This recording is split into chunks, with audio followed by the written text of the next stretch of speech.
पलड़े बराबर करने का कह रही थी नून लीग, हो गए सर? पलड़े बराबर हो गए? नहीं, एक कसर रह गई है। धीमी आंच पे हलवा पक रहा है, एक कसर रह गई है, वो है नवाज शरीफ साहब की सजाएं।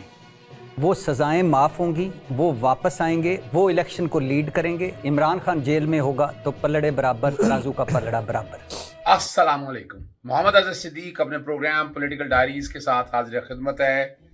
बड़े तकलीफ और बड़ी मैं क्या कह सकता हूँ, तकलीफ और जो हालात और वाक़यात चल रहे हैं इमरान खान साहब के साथ, एक मुस्लिम उम्मा के लीडर के साथ जो सलूक किया जा रहा है, तारीख का हिस्सा तो है ही है, लेकिन क्या हम ये सारा कुछ जारी रहने देंगे? दूसरी तरफ बिलावल भुट्टो ने जो तकरीर की है, तकरीर क्या की है, दुख और अफसोस का मकाम है। बताने की कोशिश की कि पता नहीं क्या कुछ कर दिया। 17 महीनों के अंदर इस मुल्क का जो बुरा हाल किया, आगे बता रहे हैं कोई नया चार्टर आउट। भाई 17 महीने में तुम लोग कुछ कर नहीं सके। मौका पूरा मिला था, हाथ तुमने कोई खुले थे, अपोजिशन जमात तुम्हारे सामने कोई थी नहीं, अपोजिशन तुम्हारी मर्जी के थी, ट्रांसफर, पोस्टिंग, लूट मार, जो कुछ भी करना था बता दें। कोई था ऐसा? बिल्कुल नहीं है, बिल्कुल ऐसा मौका नहीं है। और प्रोग्राम के आखिर में हिस्से में अता ताड़ड़ थे और एज यूजुअल आपको पता है फिर छक्के तो छुड़वाने होते हैं ना उसके। और मैंने साबित कर दिया कि ये जो केस बताया जा रहा है इमरान खान के अगेंस्ट तोशा खाना का, ओ भाई ये सिर्फ और सिर्फ क्या है, गलत बयानी थोड़ी सी जो कह रहे हैं वो हालांकि गलत बयानी नहीं है। वो मैं ये भी बताता चलूँ आपको, मैं आपको ये भी बताता चलूँ, ये प्रोग्राम के आखिरी हिस्से में मैं कुछ चीज़ें चला दूंगा, लेकिन कुछ चीज़ें जो मैं क्लियर करूंगा, कुछ मैंने मीडिया के जब मैंने ट्विटर पे जो मैसेज किया वो भी मैं साथ चल जाएगा आप लोगों की आसानी के लिए। पहले मैं बता दूं जो पहला प्रोग्राम किया था उसमें सारे हालात नहीं है, लेकिन अंदर के हालात सारे बता देते हैं। इमरान खान से जो मुलाकात हुई है ना जी, जिस तरह वहाँ वोकला पहुंचे वो आप लोगों के सामने, मैं उस पर नहीं बात करना चाहता, लेकिन ज़रा समझिएगा बात उनको, ठीक है ना जी।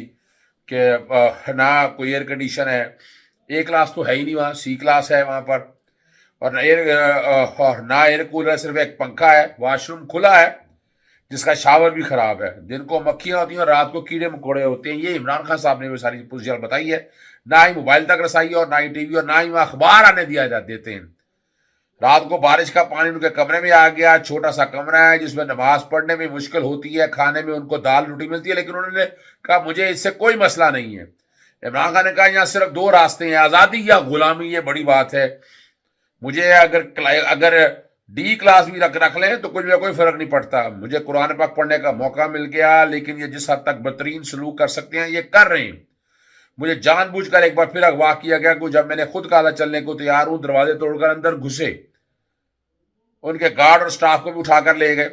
गिरफ्तारी की गई। FIR में 4:20 का वक्त लिखा ताकि जज साहब के ऑर्डर आने का पूरा तरीकाकार दिखा सके। पहले कहा गया अडियाला जेल लेकर जाएंगे, लेकिन रास्ते में अटक जेल ले जाने का प्रोग्राम बना, क्योंकि वहाँ ए और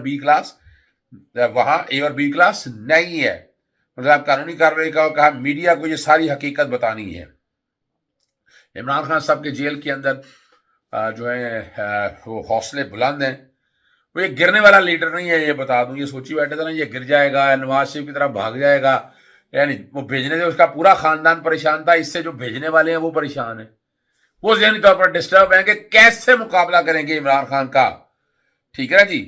और जेल सुपरिटेंडेंट की दरखास्त फाइल कर दी है और पार्टी कायदीन उनको तभी सहूलत तक उन तक रिसाई नहीं दी गई। और सदा है कि इमरान खान को कानून के मुताबिक 1 लाख का दीजिए, उनका हक है, ठीक है ना जी। और ये तारीखी तौर पर ये भी जिक्र आपके पास होना चाहिए कि जिस तरह वो पकड़ने के लिए गए, बुशरा बीबी का बेडरूम तोड़ा गया, अंदर घुसने की कोशिश की, उनका मोबाइल फोन साथ ले गए। अब किस कैपेसिटी में फोन साथ लिया है? बंदा पूछे घर से आप पकड़े हैं, आप लोगों ने इमरान खान से फोन क्यों साथ ले लिया? आपने वो कपड़े चेंज करना चाहते थे, कपड़े तब्दील करने नहीं दिए। वो अपने साथ कोई सामान लेके जाना चाहता, वो सामान साथ नहीं दिए। जो भी पुलिस वाले साथ थे वो याद रखें, तारीख बड़ी भयानक है। आपके बिल्ले तो लग जाएंगे, आप समझे, लेकिन आप क्या समझते हैं? आपको आसानी रहेगी, रात को भी नींदों में याद कर आपको डराया करेंगे वो लोग। और ये खौफ का बुत जो आपने बनाया है ना जमान पाक के अंदर, आपको पता नहीं क्या ना नस्ब कर गए हैं। ना शख्स इंटरनेट इस्तेमाल कर सकता, ना फोन पर कॉल कर सकता है। और इमरान खान के मुंह पर जबरदस्ती कपड़ा डाला गया, जैसे दहशतगर्दों के मुंह पर डाला जाता है। और कपड़ा हटाने का कहा तो उन्होंने कहा इसकी इजाजत नहीं है, दोनों हाथ से पकड़ा घसीटते हुए लेकर गए। जब इमरान साहब ने कहा कि मैं साथ जाना चाहता हूं, ये उनके साथ है, ठीक है ना जी। और जो सफाई करने वाला आता है वो जान के वहां पर मीठी चीज फेंक जाता है ताकि चींटियां आए। बदबूदार कमरा है, रोशनी और हवा की रसाई मुमकिन नहीं है, ठीक है ना। जो जेल मैनुअल के मुताबिक आपको पता है ऐसी जो चक्कियां दहशतगर्दों और सजाए मौत के कैदियों को दी जाती हैं। और इससे पहले मोहम्मद अली खान, अली मोहम्मद खान, शैयार अफरीदी सबको इन चक्कियों में रखा गया, लेकिन ये सारे गुमान में ही था कि उनके मुल्क के साबिक वज़ीर आज़म को रखा जाएगा, उनमें किसी को नहीं कहा था, ठीक है ना जी। इस्लामाबाद में जो खाने और शक व शबूत उस पर पटिशन दायर कर दी गया है। और आज जनाब चीफ जस्टिस आमिर फारूक साहब, उम्मीद है कि जस्टिस आमिर फारूक साहब आपको ख्याल कर लेंगे, वरना बायस के हवाले से तो खुल के आगे इन पर एक एक बात आ चुकी है। और आखिर में जो प्रोग्राम देखेंगे वो जो मंसूर अली खान के साथ मेरा प्रोग्राम, वैसे तो चौधरी गुलाम हुसैन के साथ बड़ा ज़बरदस्त ARY का प्रोग्राम है, वो सिर्फ वॉइस चल रही होगी आपके सामने फेसबुक के ऊपर, लेकिन यूट्यूब पे हो सकता है वो प्रोग्राम करके जो भी है वो अपना आप तरीकाकार देख लेंगे, वहां से आपको अंदाजा हो जाएगा। यानी एज इट इज नहीं जाएगी, लेकिन आवाज आप जरूर सुन रहे होंगे कि वहां क्या कुछ होना है जी, ठीक है जी। अटक जेल को कसूरी जेल कहते हैं, उसकी हालात और तारीख बताती है कितनी पुरानी पाकिस्तान बनने से पहले की ये जेल बनाई हुई है। और 2 किलोमीटर दूर नो गो एरिया बना दिया गया, सेक्शन 144 का नफाज कर दिया गया है। नुक्स व अमन का खतरा हो तो वोकला ने सिर्फ कानूनी चारागोई और वकालत नंबर दस्कर की घर से जाना चाहिए था। अब ये सारी कोर्ट जो बॉल है ना, ये जनाब चीफ जस्टिस आमिर फारूक साहब की कोर्ट में है। उनके ऑर्डर की तौहीन हुई है, जी जी बिल्कुल, उनके ऑर्डर की तौहीन बता दें नहीं हुई है, उनके ऑर्डर की तौहीन हुई है।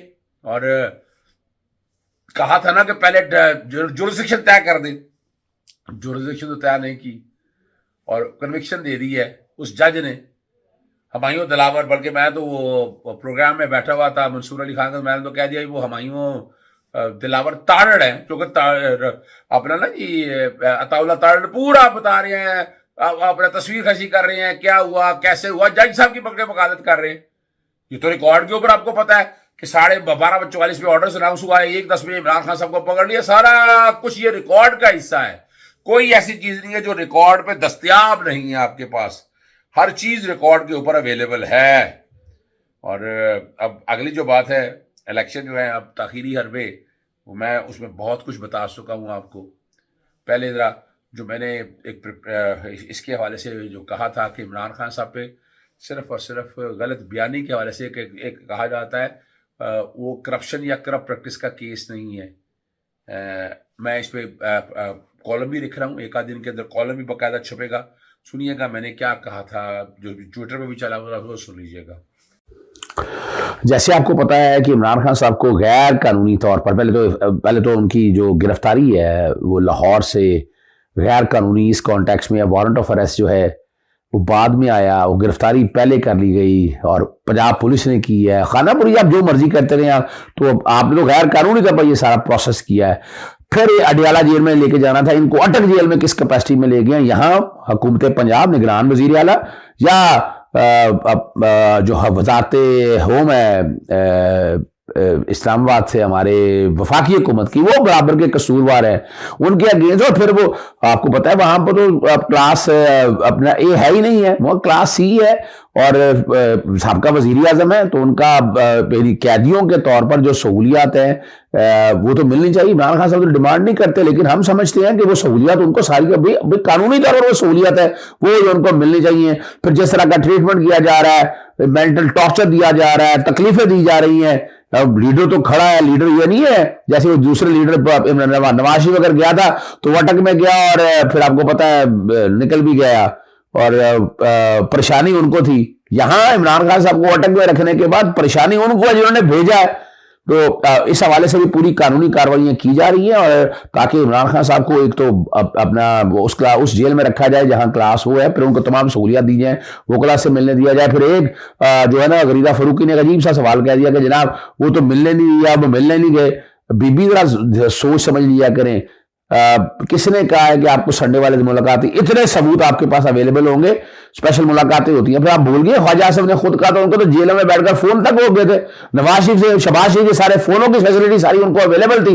ये तो अब सारा कुछ रिकॉर्ड, तो ये जो है ना, ये थोड़ा कड़वा थोड़ा मीठा आप थूप करने की जरूरत नहीं है।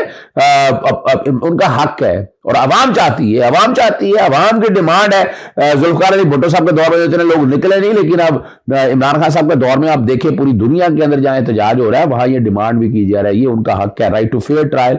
और आर्टिकल 9, 10 और 14 quality of life, right to life, ये उनका बुनियादी हक है। अगर कोई इस बुनियादी हक के खिलाफ चलेंगे तो आर्टिकल 8 के तहत वो फासिद कहलाएगा। अच्छा, उसके आगे मैं सिर्फ ये 2 बातें करनी है इलेक्शन के तारीखी हरबे के हवाले से।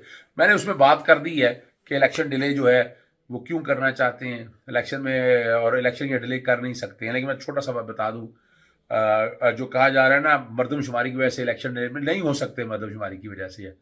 आइन साहब ने ये बैठकर तय किया, वरना लिख देते वहाँ काउंसिल ऑफ कॉमन इंटरेस्ट में जो बैठ के 2 उन्होंने निगरान वजीर आला बिठा दिए।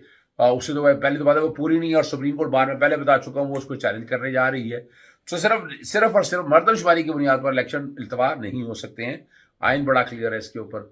60 दिनों के अंदर अंदर इलेक्शन करने हैं, और मैंने वो भी बता दिया था कि वो 60 दिनों वाला जो मामला है वो क्या है और उसके पीछे क्या बात है वो भी मैं क्लियर कर चुका हूँ।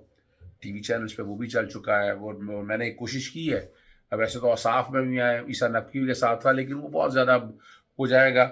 और वजह सिर्फ आपके लिए बतानी है, और उसके लिए आपको पता है मैं नोटिस भी डाल चुका हूँ कि ये 90 दिन का इतलाक नहीं होगा, ये 60 दिन के अंदर इलेक्शन होने हैं। आपने जो कि 3 दिन पहले असम्बलियाँ तहलील कर रहे हैं और आप कहें कि इलेक्शन आगे चले जाएंगे, ये आइन की मंशा नहीं थी। आप पार्लियामेंट्री डिबेट सारी पढ़ लें, उन सब चीज़ों को सामने रख कर देखेंगे तो आपको अंदाज़ा हो जाएगा कि इस बुनियाद पर, सिर्फ इस बुनियाद पर इलेक्शन को इल्तवा नहीं किया जा सकता, और इतना दूर आप खींच के इलेक्शन को ले जा नहीं सकते हैं। मैं तो 1 महीने की बात है, 60 दिनों के अंदर आज असम्बली तहलील करें और उसके फ़ौरन बाद आप इलेक्शन जो है 60 दिनों के अंदर अंदर जो है ना वो इलेक्शन आपको करवाने हैं। अतार के एक सवाल के जवाब में जवाब नहीं दे सका था कि नवाज शरीफ क्यों नहीं आ रहे, वो मैंने आपको वजह बताई थी, और उसमें मैं आपको ऑलरेडी अपना वीडियो क्लिप मैंने दे दिया हुआ है कि जिसमें मैंने बड़ा वाज़ेह तौर पर कहा है कि वो इसलिए नहीं आ रहे कि छुट्टियों में अपीलें लगनी नहीं है, सस्पेंशन लगी, इश्तिहारी हैं, जेल में जाना पड़ेगा नवाज शरीफ को।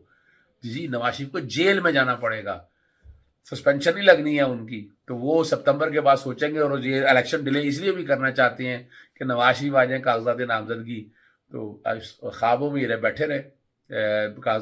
इलेक्शन शेड्यूल देना पड़ना है, इलेक्शन कमीशन को फौरी ये डिले नहीं कर सकता। पहले ही इलेक्शन कमीशन का किरदार बहुत मशकूक है, और इस मुल्क में यहाँ लाने में सबसे ज़्यादा कसूर भी इलेक्शन कमीशन का। सुनिएगा, मैंने मंसूर अली खान के साथ प्रोग्राम में मैंने अता जहाँ मौजूद थे मैंने क्या कहा, और उससे पहले जो है जो मुझसे सवाल पूछा गया गुलाम हुसैन साहब के हवाले से, मैं खुद हैरान हूँ, वरना तो आपको पता है मेरे भी ऊपर पाबंदियाँ लगी हुई हैं कि मैं भी टीवी चैनल्स पे आ नहीं सकता, और लेकिन आप पर इसमें जो भी आता है वो खींचा भी जाता है। वरना एक दौर था ARY पे आप मुझे बहुत देखते थे। अब तो बोल न्यूज़ में भी आपको पता नहीं, बोल न्यूज़ का गालमन बिक गया हुआ है, वहाँ से जितने चैनल है समी इब्राहिम आपने वहाँ देख लिया, फिर आपने वहाँ जमील फारूकी के साथ देख लिया। चले सुनिएगा, पहले ARY वाला सुनिएगा जो मैंने बात की है, और फिर हम न्यूज़ के ऊपर मंसूर अली खान के साथ। जी अजहर सदीक साहब, बहुत शुक्रिया। एक तो बताइएगा आपका वक्त कैसा गुजरा है वहाँ पे, तो ये जो केस था उसका स्टेटस क्या है अभी? बहुत शुक्रिया गवर्नर साहब चौधरी गुलाम हुसैन साहब। 190 मिलियन के हवाले से काफी डिटेलें सारी आपको पता आ चुकी हुई हैं, वो तकरीबन हमने सारा बना लिया और केस वो कोई नहीं है। लेकिन ये बड़ी जबरदस्त बात है, मैं 1 मिनट आपको जो सेकंड जज ने फैसला किया है उसके हवाले से ही बात करूँ। लेकिन ये मैं बताता चलूँ कि जब इमरान खान साहब के हवाले से ये मामला आया तो हमने कहा भाई ऐसा है क्या करते और डिटेलें मांगे, बड़ी कोशिश करते रहे, हाईकोर्ट में आए, हाईकोर्ट में पूरी कोशिश की गई तफसीलात फराहम ना करें, और बहरहाल जस्टिस आसिम हफीज साहब ने ऑर्डर दिया कि 1947 से लेकर अब तक लेकर आए, फिर 1990 से लेकर अब 2023 तक के तो डिटेलें सारी आ गई, और वो ऐसे होशरुबा इंकशाफात है, आप सब ने तो देख लिया ना। और 3 तरह की चीजें बड़ी अहम है उसमें। पहली बात तो बड़ी मजेदार है कि जो गाड़ियां बैन है, जो इंपोर्ट हो नहीं सकती हैं, अगर उठाकर देखें गाड़ी है, अब गाड़ियों को अब जो मजेदार बात है ना, उन गाड़ियों की कीमतें और मार्केट की कीमतों में तकरीबन 1000 गुना फर्क है। मैं जो लफ्ज कह रहा हूँ ऐसे नहीं कह रहा। और आपने फिर 2 वैल्यू उन्होंने डिक्लेयर की, आपने पकड़ के वैल्यू एक्सेप्ट कर ली। फिर उसके अलावा जुल्म क्या है, एक तो बैन है, फिर उसके ऊपर कस्टम ड्यूटी लग रही है, कस्टम ड्यूटी लग रही है ओरिजिनल वैल्यू के ऊपर, और एडवांस टैक्स कट रहे हैं वो भी ओरिजिनल वैल्यू के ऊपर। अगर देखें तो सरकारी खजाने का पैसा आज भी ये रिकवर हो सकता है, लेकिन ये करना नहीं चाहते हैं। हाँ, वो एक अलग बात है कि वो सिर्फ और सिर्फ इमरान खान साहब को निशाना बनाया। आपके इलेक्शन कमीशन ने क्या कर लिया, आप बताएं, नैब ने क्या कर लिया है? आप सिर्फ देखने वाली बात ये है कि नजर आ रहा है इमरान खान साहब को एक टारगेट और एजेंडा बनाया। इमरान खान साहब ने कोई ऐसी गलती नहीं की है, यहाँ एक इंप्रेशन देने की कोशिश की जा रही है कि उन्होंने करप्शन और करप्ट प्रैक्टिस की। भाई, करप्शन और करप्ट प्रैक्टिस नैब ट्रायल करता है, नैब ने देख रहा है। सेक्शन 9 के तहत या FIA ने इमरान खान साहब ने जो वैल्यू दी थी, वैल्यू बाकायदा डिक्लेयर की। जी जय साहब, आप मजीद कुछ सवाल करना चाहते हैं तो प्लीज करें जय साहब। मैं करना मैंने मोहम्मद अजहर सदीक साहब, आपकी जो स्टैंडिंग है वो अपनी जगह, वो कहते हैं कि खान साहब ने वहां गिफ्ट लिए, उनको बेचे और उनमें इलेक्शन के फॉर्म में वो डिक्लेयर नहीं की। This is there case. बाकी तो सारी मुशकाफियां हैं कि वो करप्ट प्रैक्टिस थी, वो ये था तो वो था, वो कहते हैं ये डिक्लेयर नहीं किया। अच्छा, मैं जॉय साहब, ये बड़ी मजेदार बात है। एक बात तो मान ली ना उन्होंने कि जो चीजें ली हैं वो पैसे सरकारी खजाने में दे दी हैं, यानी वहां तो कोई फ्रॉड ही ना किया ना। वो सरकारी खजाने में, मैं दूसरी सवाल भी जवाब दे देता हूँ कि जितने पैसे बनते थे वो वहां दे दिए। अब आगे मेरे पैसे है ना, फर्ज करें मैंने डिक्लेयर नहीं किए, तो इसका करप्शन से क्या ताल्लुक है? वो ज्यादा टैक्स का मामला होगा। और अगली बात बता दूं, वो टैक्स के अंदर एक एक चीज डिक्लेयर है, बाकायदा वेल्थ स्टेटमेंट के अंदर एक एक चीज दी गई है, और जो कि यहाँ नॉमिनेशन, यहाँ एनुअल स्टेटमेंट के अंदर जितनी तफसीलात आनी थी वो दे दी है। अब इनका क्या ताल्लुक इलेक्शन कमीशन का कि फर्ज करें मैंने अपने तौर पर ये जो लफ्ज ये कहा जा रहा है ना करप्शन और करप्ट प्रैक्टिस के हवाले से, वो क्लियर होगी कि वो पैसे सारे दे दिए। अब सवाल बड़ा सीधा सा है, सेक्शन 137 है, सेक्शन 137 कहता है हर साल आपने एनुअल स्टेटमेंट देनी है। अब एनुअल स्टेटमेंट देते रहे इमरान खान साहब, वो 120 दिन के अंदर अंदर एक्शन लेना है हर साल में, नहीं लिया। इलेक्शन कमीशन की बदनीति है, इलेक्शन कमीशन को 120 दिन के अंदर वो एक्शन लेना चाहिए था, नहीं लिया। फिर आपको पता है कि ये मियां वाली की सीट है, मियां वाली के बाद अगर कोई रेफरेंस फाइल भी करना था तो ये तो पंजाब के अंदर होना था। ये वो सारे मामले हैं जो सबसे अहम है। एक तो हर चीज डिक्लेयर है, कोई उसमें एम्बिगुइटी नहीं है।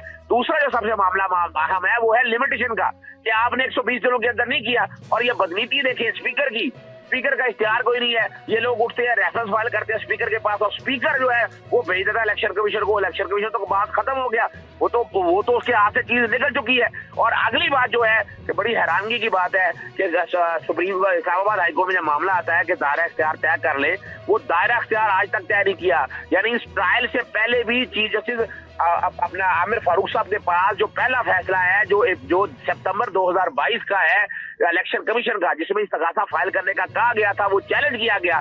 वहां बार बार कह रहे हैं कि स्टे दे दे, नहीं दिया गया। हम लाहौर हाईकोर्ट आ गए, लाहौर हाईकोर्ट लार्जर बेंच बैठा हुआ है और वहां सेक्शन 137 पे कार्रवाई चल रही है।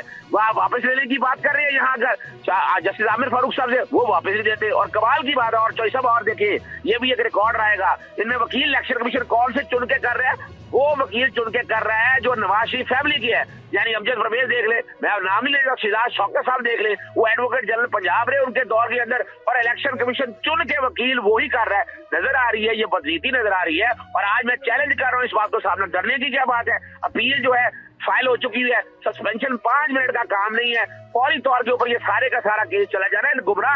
ये जो गुमराही फैलाई जा रही है, जो गलत बयानी की जा रही है, मैं नहीं समझता, ये बहुत ज्यादती की गई है इमरान खान साहब को एक ऐसे केस में जो केस बनता नहीं है।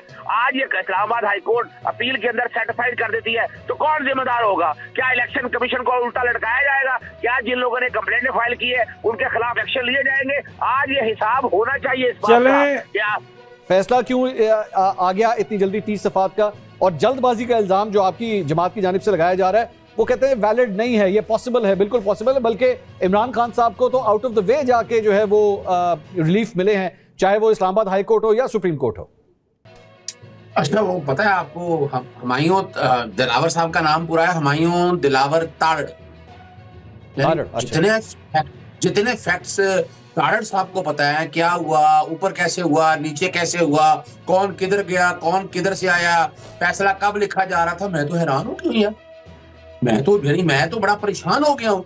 और मुझे अब चले बहरहाल मैं आपको जरा बड़ी जबरदस्त नहीं, बात मतलब नाम मैच करें। I don't think they related. Tahir साहब इज नॉट, ताहिर साहब यू नॉट नहीं, रिलेटेड। मैं क्योंकि यहाँ मौजूद था ना, ये बाहर बैठे हैं तो मुझे ज्यादा रियलिटी का पता है, ये थोड़ा दूर है रियलिटी से। अच्छा जी, जी, सुन लिया कर हिम्मत करके मैं जवाब दे दी सारे। अब चलते हैं आगे। मैं आपको इलेक्शन कमीशन की फुर्तियां बताने लगा हूँ। यूसुफ रजा गिलानी आपको याद है, वो जो पैसे देते लेते, एक ट्रायल पड़ा हुआ है सर, वो जी जी सर वो ट्रायल फंड जुर्माइंद होगी है उसमें सर। मैं चैलेंज कर रहा हूँ इस बात को। मजाक बनाया हुआ इन्होंने कि ट्रायल फास्ट करना है। जरा मैं बता तो दूं आपको, इनको शायद पता नहीं है। मैं तो जो कि पहले दिन से केस के साथ अटैच हूँ। केस जरा समझ लीजिएगा इशू क्या है। ये तो कह रहे हैं ना हाई कोर्ट आए मेरे साथ किस दिन हाई कोर्ट में, अगले दिन सेम डे दरखास्त लगानी मैं लगवा दूंगा, ताड़ा की दरखास्त लगा दूंगा। ये जो कह रहे हैं पता नहीं सेम डे क्या हो गया ऐसा। अब सुन लीजिएगा इशू क्या है। इशू बड़ा सीधा सा है। इशू ये है, पहले तो ये क्लियर कर दूं, ये करप्ट प्रैक्टिस या करप्शन का केस नहीं है। पूरी दुनिया में शोर डाला है इमरान खान ने, करप्शन कर दी। ओ भाई ये मिस डिक्लेरेशन का केस है, सेक्शन 137 पढ़ लें। मेजर मिस डिक्लेरेशन हुई तो ये करप्ट प्रैक्टिस के तहत सजा होगी। ये नहीं लिखा कि ये करप्ट प्रैक्टिस होगा। सेक्शन 167 में अजहर साहब वो मैं चाहूंगा कि आप दोनों ही वकला हैं, लैंग्वेज जो है ना वो ऐसी इस्तेमाल करें कि आम पब्लिक समझ सके। हम आप लोगों की जो टिपिकल कानूनी लैंग्वेज है उससे जरा इस्तेमाल करेंगे। मुझे सिर्फ ये बता दीजिए, ये जो इल्जाम है अजहर साहब, ये जो कहा जा रहा है कितनी उनकी हाजिरी से इस्तिस्ना है जी, कितनी 37 हाजिरी से इस्तिस्ना की दरख्वास्तें मंजूर होती हैं। आम आदमी के लिए भी सर होता है अजहर साहब इस तरह?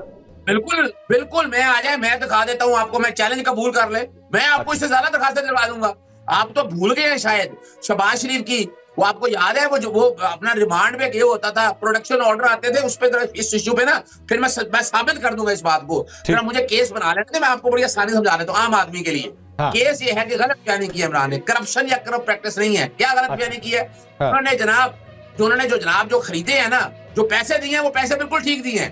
सब केस ये नहीं है कि जो खरीदे हैं उनके पैसे गलत हैं। भाई वो पैसे दिए या आपने अजहर साहब फर्ज करें ये केस मान लिया जाए तो ये तो इनकम टैक्स ना। देखिए मैं आसानी से ना 137 जो है ना वो गलत बयानी के हवाले से कहा कि उसकी सजा 167 में होगी। 167 में करप्ट प्रैक्टिसेस डिफाइन है, उसमें ये नहीं बताया कि ये गलत बयानी हो तो करप्ट प्रैक्टिस कराएगी। वो सेक्शन 174 अगर असल इसकी हिस्ट्री समझिएगा, ये बुनियादी तौर पर जिस सालों के हैं ना एनुअल डिक्लेरेशन, 120 दिनों के अंदर अंदर इस पे आपको कार्रवाई करनी है। वो आपको याद है मैंने 1990 से अब तक के सारे असासे अजहर साहब ये अजहर साहब ये आपका पॉइंट ऑफ व्यू है ना। जज साहब ने आपके इस पॉइंट ऑफ व्यू को एग्री नहीं किया, आर्गुमेंट यही दिए गए थे वहां पे। आप सही कह रहे हैं, लेकिन सर मुझे ये बताइए कि ऐसे अजहर साहब सवाल ले लीजिए।